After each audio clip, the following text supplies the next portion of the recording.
दुनिया की 3 सबसे फास्टेस्ट बाइक जिनकी रफ्तार इतनी तेज है कि आप सोच भी नहीं सकते हो। और लास्ट वाली बाइक तो इतनी तेज है कि अगर यह किसी रोड पर अपने टॉप स्पीड पर चले ना तो इसे आप अच्छे से देख भी नहीं पाओगे।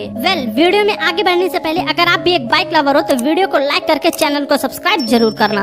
नंबर 3 पर आती है डुकाटी पैनिगाले V4R जिसकी टॉप स्पीड है 335 किलोमीटर पर आवर, जो कि 0 से 100 किलोमीटर पर आवर की टॉप स्पीड मात्र 3.3 सेकंड्स में ही अचीव कर सकती है। नंबर 2 पर आती है कावासाकी निंजा H2R जिसकी टॉप स्पीड है 400 किलोमीटर पर आवर, जो कि 0 से 100 किलोमीटर पर आवर की रफ्तार मात्र 2.1 सेकंड्स में ही अचीव कर सकती है। अब लास्ट नंबर 1 पर आती है दुनिया की फास्टेस्ट बाइक डॉज टॉमहॉक जिसकी टॉप स्पीड है 680 किलोमीटर पर आवर।